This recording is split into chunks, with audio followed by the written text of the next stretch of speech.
Hello, good morning to all. Good morning, ma'am. Good morning, ma'am. Okay, my voice is clear to you? Yes, ma'am. Yes, ma'am. Okay. Yes, ma'am. Then let us continue with our pharmacochemistry. Last time we have done the monograph of hydrochloric acid. Okay. Then the another compound which is official as an acid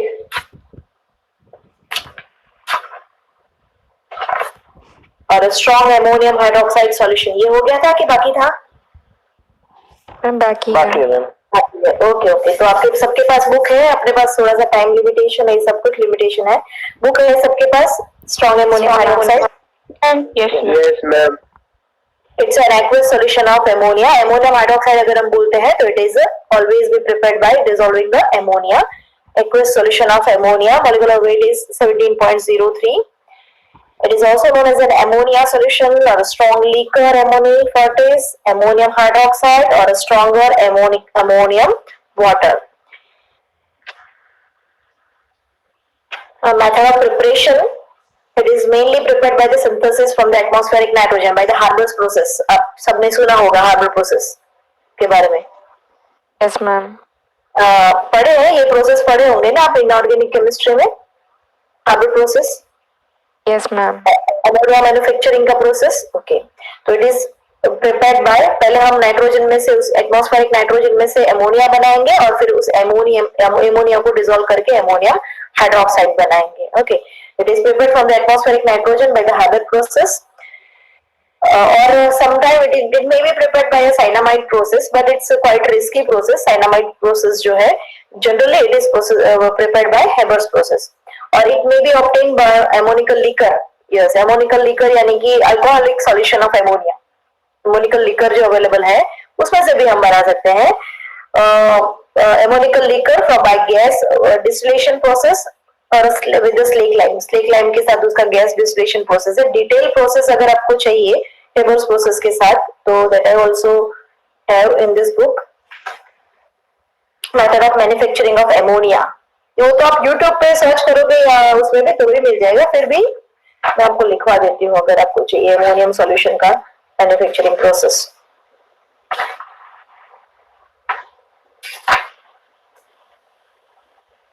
ammonia solution के दो तीन available है methods, उसमें से आपको एक ही method लिखना है ammonia solution strong liquor ammonia Fortis. Okay, कब हम उसको स्ट्रॉन्ग बोलेंगे और strong solution contain 27% wait by wait, 27 to 30% solution अगर वो स्ट्रॉन्ग है तो, और अगर वो वीक सॉल्यूशन है तो वो 10% weight by weight of ammonia. Okay,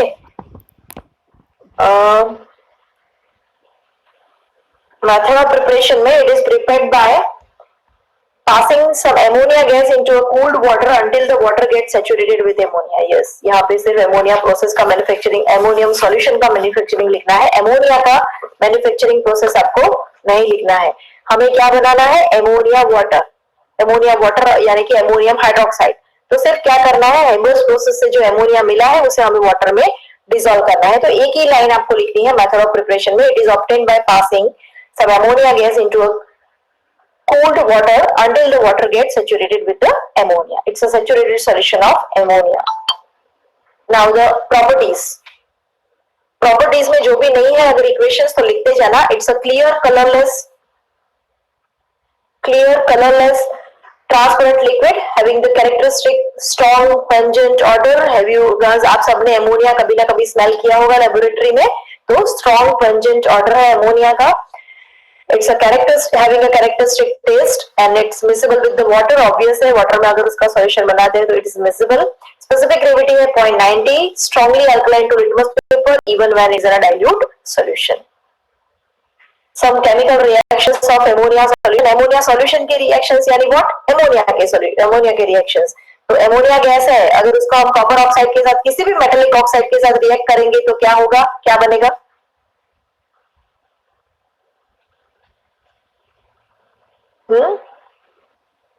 nitrogen में से एमोनिया कैसे बनाया था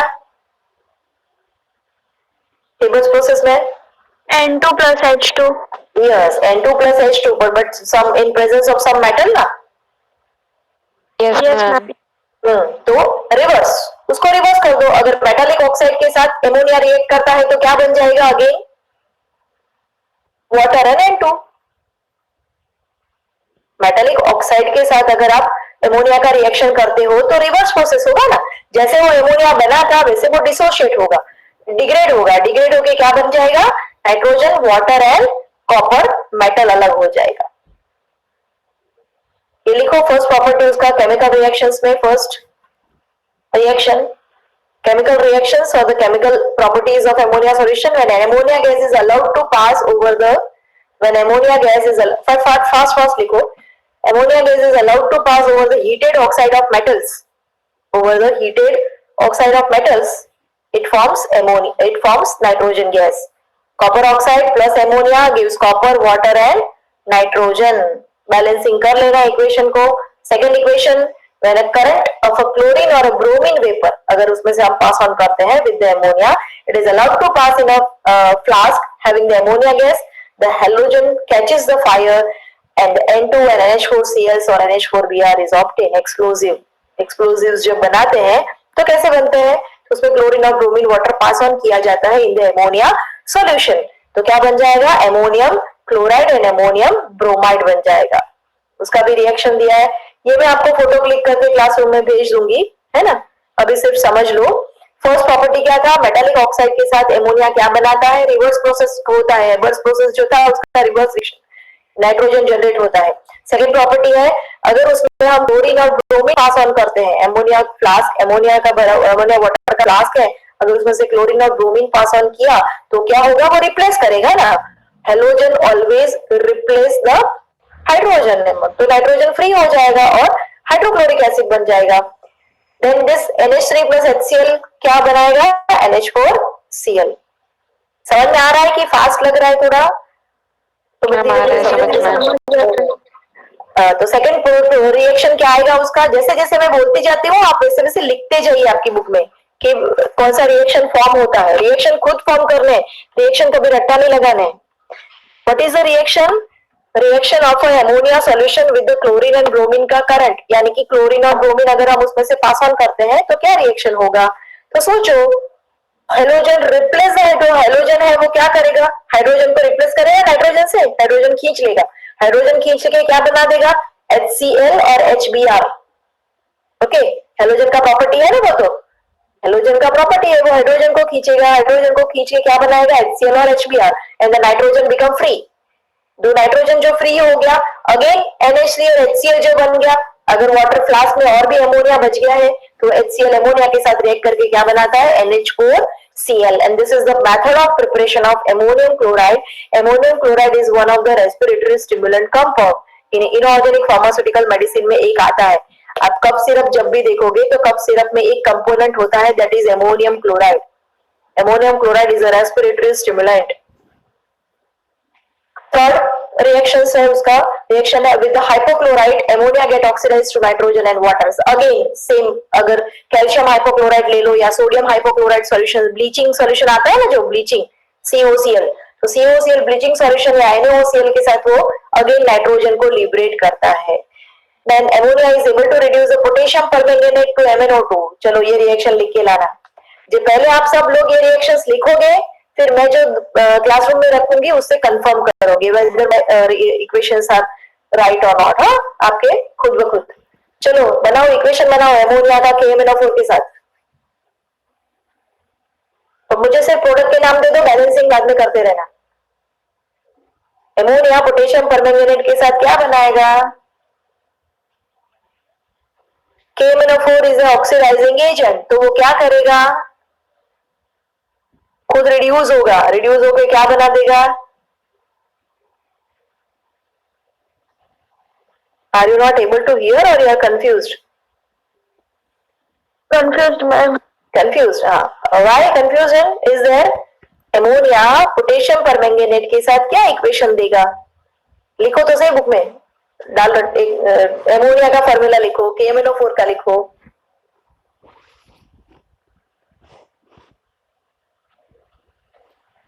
KMnO MnO4 का प्रॉपर्टी क्या है? It is a powerful oxidising agent. तो सामने वाले कंपाउंड को वो ऑक्सीडाइज करता है और खुद रिड्यूस होता है। अगर एमोनिया का ऑक्सीडेशन हुआ तो क्या हुआ? What is the meaning of oxidation? What do you mean by oxidation? Addition of oxygen and reduction of hydrogen. हाँ, रिमूवल ऑफ हाइड्रोजन और एडिशन ऑफ ऑक्सीजन। तो NH3 में से अगर हाइड्रोजन रिमूव हो गया तो क्या बच गया?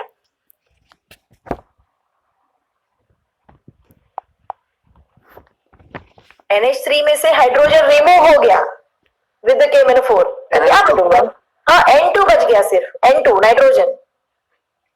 और वो हाइड्रोजन जो रिमूव हुआ, यस दीप ने ठीक है, NH2 नॉट NH2, NH2 तो नहीं, एक हाइड्रोजन नहीं, वो N2MnO2 हाँ पूरा यस कि ये जो N2 है उसने हाइड्रोजन खींच लिया KMnO4 का। KMnO4 is an oxidising agent. KMnO4 खुद ऑक्सीजन लिबरेट करता है।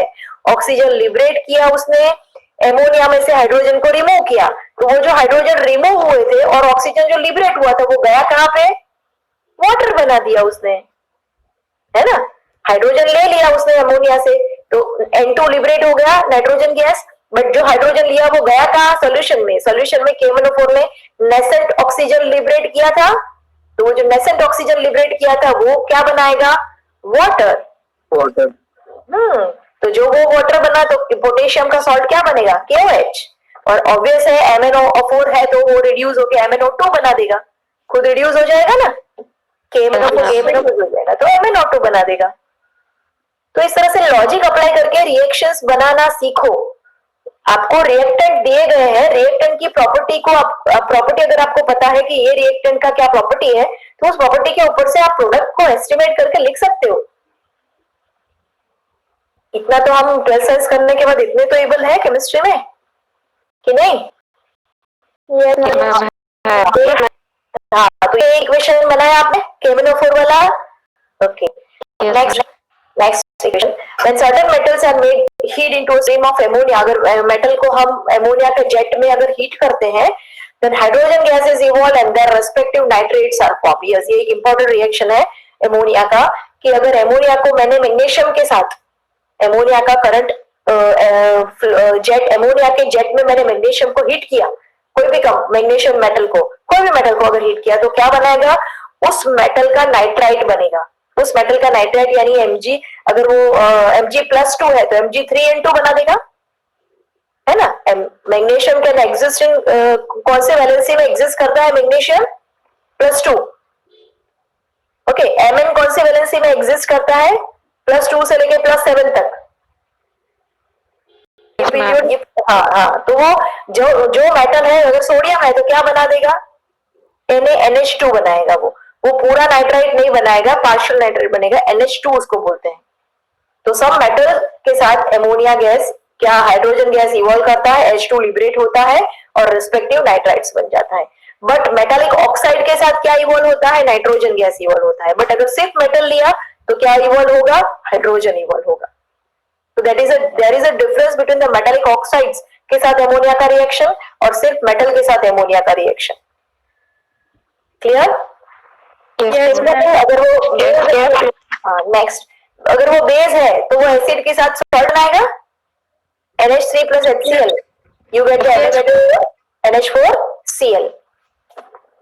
Okay, then lastly, ammonia solutions readily forms a soluble complex ion when treated with a cation like a metallic cation, and the most common example has been the formation of a silver ammonium ion when AgCl is treated with ammonia. Yes, ये एक equation है, that is the principle of chloride detection.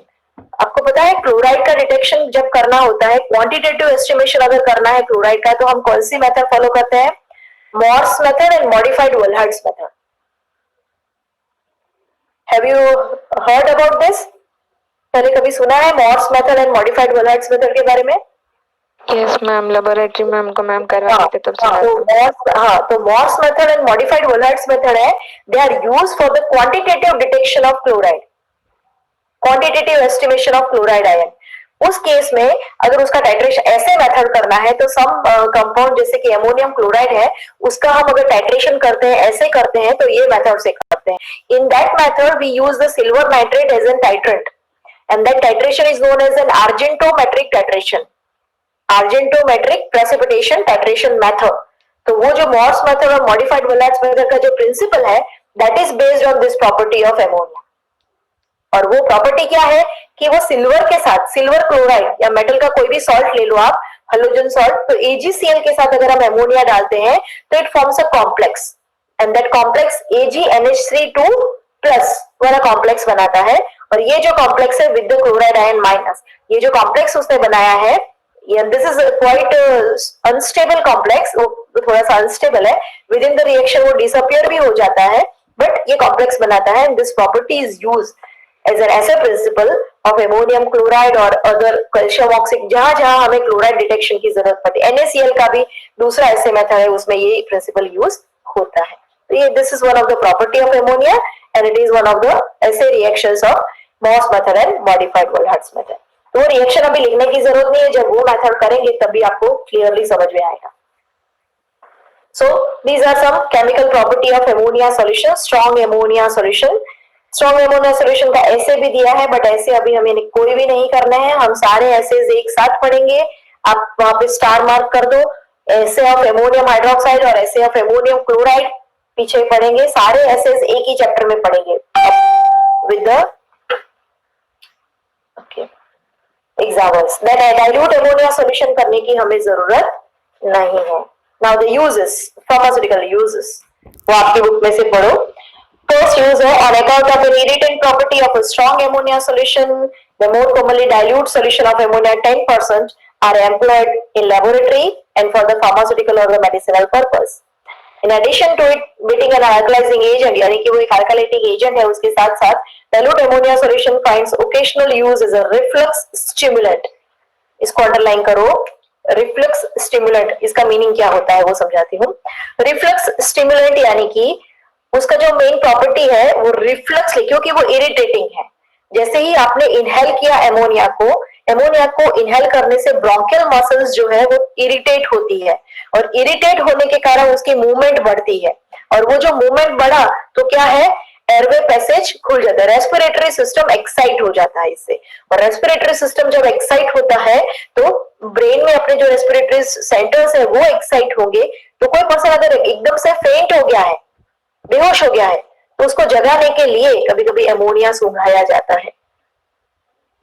तो उस property को क्या बोलते हैं हम, रिफ्लक्स स्टिमुलेंट।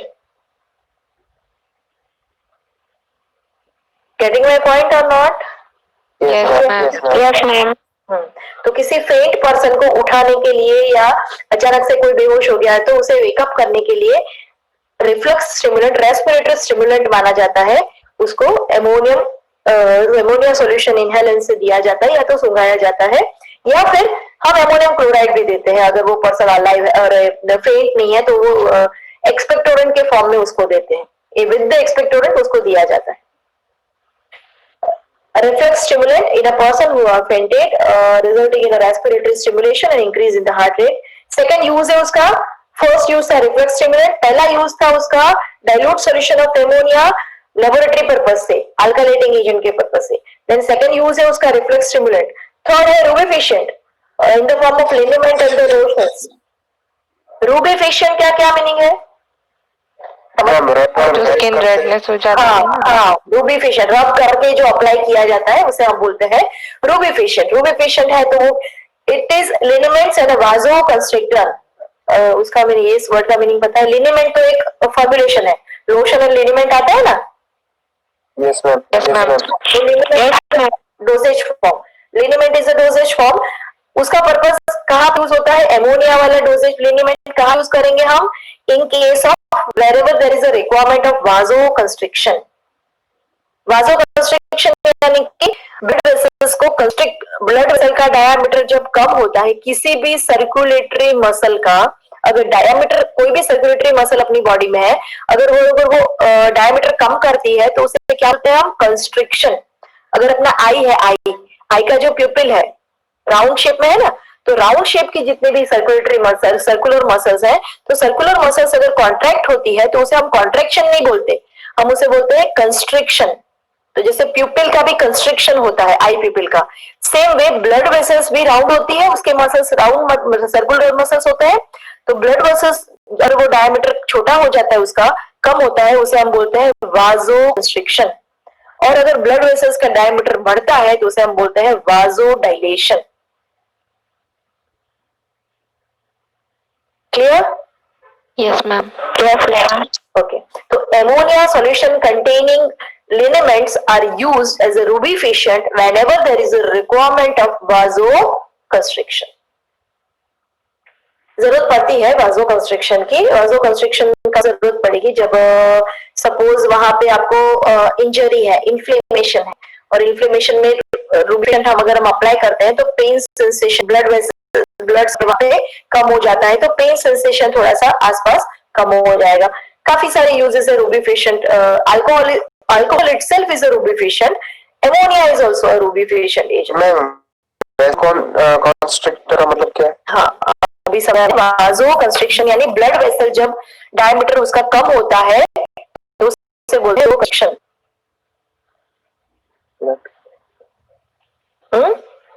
ब्लड वेसल्स का डायमीटर कम होगा, उसे कंस्ट्रिक्शन, वाजो कंस्ट्रिक्शन बोलेंगे, क्योंकि इट्स अ वास्कुलर सिस्टम। क्यों वाजो वर्ड यूज होता है? वास्कुलर सिस्टम, अपने ब्लड वेसल का जो सिस्टम हम बोलते हैं वास्कुलर सिस्टम, इसे वाजो कंस्ट्रिक्शन और वाजो डायलेशन। मतलब मैम इसमें ब्लड क्लॉटिंग होती है, क्या होता है? नहीं, ब्लड क्लॉटिंग नहीं होगी, बट अगर ब्लड फ्लो वहां पे कम करना है, अगर ब्लीडिंग बहुत हो रहा है सपोज, अच्छा, ओके, तो टू दैट एरिया हमें ब्लड फ्लो कम करना है तो भी, और पेन सेंसेशन ज्यादा हो रहा है, कभी कभी ऐसा होता है पेन सेंसेशन ज्यादा, तो हमारा जो pain sensation, local and anaesthetic agents जो आते हैं वो क्या करते हैं, सोडियम का कंडक्शन वहां पे स्लो डाउन कर देते हैं। सेम वे यहाँ पे अगर हम बाहर से हमने ये अप्लाई किया है तो through that area blood supply कम हो जाएगा। जो अगर बढ़ गया है तो वो धीरे धीरे फिर इन्फ्लेमेशन भी कम हो जाता है। बट नॉट, अल्कोहल ज्यादा यूज होता है, स्पिरिट ज्यादा यूज होता है इसके इंस्टेड ऑफ दिस एमोनिया। रूबीफिशन हो गया, रूबीफिशन समझ में आ गया? Then ammonia can be inhaled from by smelling salt to cause a vasoconstriction in the nose. ये आया ना, again vasoconstriction in the nose to cause a reducing the flow of a nasal secretion in the अगर आपको बहुत सर्दी है, नाक बह रही है, तो आपने थोड़ा सा एमोनिया सूंघ लिया तो क्या होगा, नाक के ब्लड वेसल्स जो है, अपने नॉस्ट्रल्स के जो ब्लड वेसल, उस म्यूकस मेम्ब्रेन के ब्लड वेसल्स है वो कंस्ट्रिक्ट हो जाएंगे। यानी जब भी कहीं पे भी अगर ब्लड वेसल्स कंस्ट्रिक्ट होते हैं तो वहां का सेंसेशन और वहां के सिक्रेशंस कम हो जाते हैं। तो बहुत नाक बह रही है, थोड़ा एमोनिया सूंघ लिया तो क्या होगा, सर्दी से आपको राहत मिल जाएगी। क्यों? Because it's having a vasoconstrictive property. आया सरफराज समझ में? Yes ma'am. ओके, तो vasoconstriction to reduce in the nose to reduce the nasal secretion in the common cold. It is an ingredient of an aromatic spirit of ammonia in a strong ammonium acetate solution. Official preparations है दोनों, उसकी IP में official है। It is an ingredient of aromatic spirit of ammonia. ये आप स्टूटिक्स में बनाते हो प्रैक्टिकल में, spirit of ammonia, rectified spirit लेके, और ammonium acetate solution, ये solution फॉर्म में मिलता है। This is also used as a respiratory stimulant, ammonium acetate solution respiratory stimulant के फॉर्म में यूज होता है। दोनों ऑफिशियल प्रिपरेशन है जिसमें ammonium solution is one of the ingredient. तो एरोमेटिक स्पिरिट ऑफ एमोनिया का यहाँ पे दिया नहीं है, नहीं तो मैं आपको उसका फॉर्मुलेशन दे देती पूरा कि कैसे बनाते हैं। एनीवे, दूसरे कोई चैप्टर में आता है। नेक्स्ट, हाँ, वो एमोनियम क्लोराइड वाले चैप्टर में आएगा, एरोमेटिक स्पिरिट ऑफ एमोनिया, तब उसका फॉर्मुलेशन लिख लेना, कितने क्वांटिटी में एमोनिया होता है, कितने क्वांटिटी में स्पिरिट डालना है।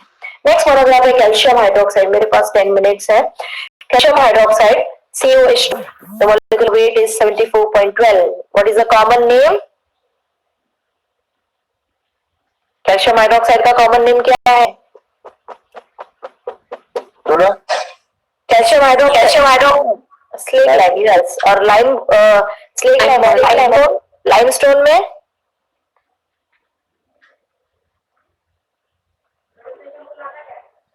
लाइमस्टोन का क्या फॉर्मूला है? CaO. CaCO3. CaCO3, yes.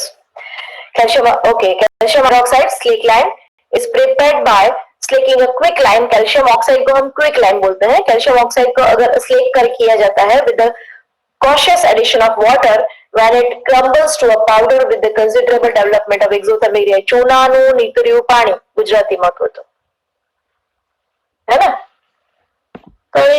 देखा है कभी चून कैल्शियम? Yes, ma'am. हाँ, उसको आप पानी में भी डालो, रिएक्शन इज एक्सोथर्मिक, है ना? गरम गरम हो जाएगा ना वो. Yes ma'am. कहीं पे पेंट हो रहा है, हाँ, कहीं पे भी पेंट हो रहा है या नया घर बन रहा है, वहां जाके देख लेना.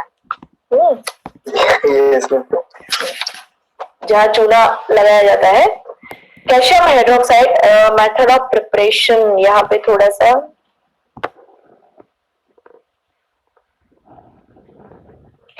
ओके. कैल्शियम हाइड्रोक्साइड में बी प्रिपेयर्ड बाय, उसका प्योरिटी कितना होना चाहिए यहाँ पे नहीं लिखा है, इसलिए उसका प्योरिटी होना चाहिए 90%. नॉर्मल ऐसे है उसका कैल्शियम हाइड्रोक्साइड का 90% ऐसे आना चाहिए. And it is commonly also known as hydrated lime. Lime water का अगर हाइड्रेशन करते हैं तो मिलता है, तो हाइड्रेटेड लाइम. कैल्शियम हाइड्रोक्साइड में be prepared by spraying water on a quicklime. Calcium oxide पे अगर वाटर आप स्प्रे करते हो तो क्या मिलता है? Calcium hydroxide plus heat. तो क्विकलाइम, यहाँ पे ये बताया कि क्विकलाइम कैसे मिला, तो ये आपको लिखने की जरूरत, इक्वेशन लिखो तो भी ठीक है, नहीं लिखो तो भी ठीक है. चलो, the quicklime has to be slaked with very cautiously by carefully spraying or adding the water on the lumps of the calcium oxide. धीरे धीरे पानी डालना है. Crumbles to disintegrate to a fine powder. जो जो उसके गट्ठे थे वो पिघलने लगेंगे पानी डालने से. With the white powder occupying the double the volume of the original lump. Volume बढ़ जाएगा ना उसका, जैसे उसका आप डिसॉल्व करोगे वॉल्यूम बढ़ जाएगा. With the considerable evolution of the heat, the calcium hydroxide form with excess of water is allowed to settle. फिर उसे सेटल होने दो, ऊपर से डिकॉक्शन करके पानी निकाल दो, विद द डिकेंटेड वाटर निकाल दो, and the residue is air dried. अगर इनको एयर ड्राइड कर दो तो जो मिलेगा वो क्या होगा? Calcium hydroxide. तो मेथड ऑफ प्रिपरेशन इसमें अच्छे से दिखाई नहीं है. आप आओ ना कॉलेज में तो जो जो अगर कुछ भी रह गया है आपका लिखना थोड़ा थोड़ा ऐसा कुछ, तो मेरे से बुक लेके लिख लेने का, है ना? कोई भी मटेरियल जो मटेरियल रह जाता है ऐसा. तो properties, it's a soft white powder with alkaline and slightly bitter taste. कभी करना नहीं उसका टेस्ट, नहीं तो जीभ जल जाएगी आपकी. Readily absorb the carbon dioxide from the air forming the calcium carbonate. उसका प्रॉपर्टी है, अगर उसको खुला छोड़ दिया तो वो एयर में से CO2 एब्जॉर्ब करेगा. एब्जॉर्ब का मीनिंग समझ में है ना? एब्जॉर्प्शन पता है ना सबको? Yes. Absorption means taking from the environment up to the internal layer of the substance. तो वो क्या हुआ? एब्जॉर्प्शन. आपको जब आपको पढ़ाई कैसे करनी है? In the way of absorption, not in the way of adsorption.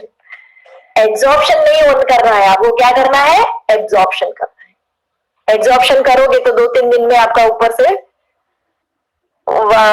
Evaporation हो जाएगा ऊपर के लेयर से. It is okay. It absorbs the carbon dioxide from the air, forming the calcium carbonate, sparingly soluble in water.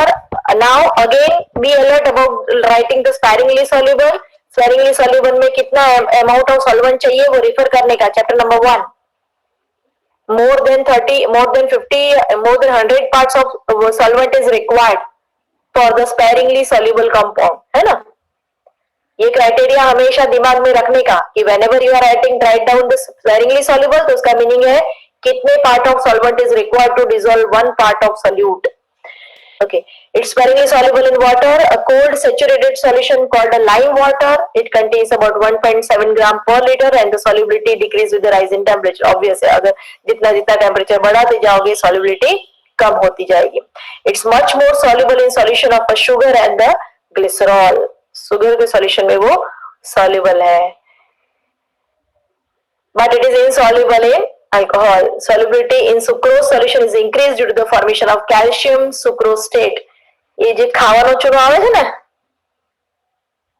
जो लोग पान के ये मसाले के साथ या पान के साथ खाते हैं, वो क्या है? It is not pure calcium carbonate. It is उसके सुक्रालेट सॉल्ट है, उसको थोड़ा सा शुगर सॉल्यूशन में डिसॉल्व किया जाता है.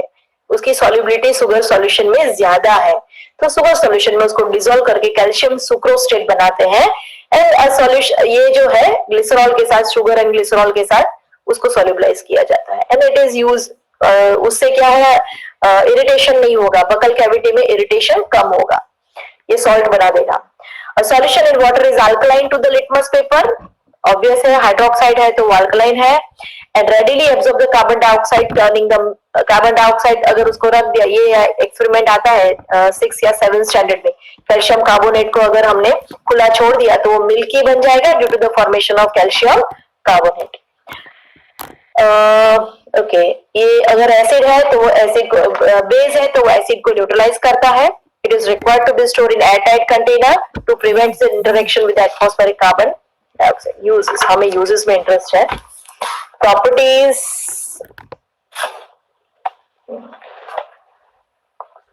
ओके, प्रॉपर्टीज में एक प्रॉपर्टी आप ये लिखोगे कि वो CO2 एब्जॉर्ब करता है। CO2 एब्जॉर्ब करके क्या बनाएगा, कैल्शियम ओके। देन अगर उसको हम हीट करते हैं तो वो डिकम्पोज होता है into calcium oxide. Second reaction आप देखना, हीटिंग, कैल्शियम हाइड्रोक्साइड को अगर हम हीट करते हैं तो क्या बनाता है, अपना वाटर लिक्विड लूज करेगा तो क्या बन जाएगा, ऑक्साइड बन जाएगा ना, उसका हाइड्रोक्साइड में से ऑक्साइड बन जाएगा, ड्राई हो जाएगा, डिहाइड्रेशन होगा। देन थर्ड रिएक्शन आप एसिड के साथ उसका रिएक्शन लिखना, calcium hydroxide with the hydrochloric acid gives the calcium chloride and water. Okay, then बस उसका ऐसे अभी नहीं लिखना है, ऐसे हम लिखेंगे उसमें कॉम्प्लेक्सोमेट्रिक इक्वेशन में। Uses, mainly it is used as an antacid. It's a powerful antacid. Antacid means which reduce as Digene या जेलुसिल आती है ना एंटासिड, लोकल एंटासिड अवेलेबल है, जेलुसिल है ना। जो भी लिक्विड प्रिपरेशन है उसमें क्या है, calcium hydroxide, mixture of calcium and aluminium hydroxide antacids में।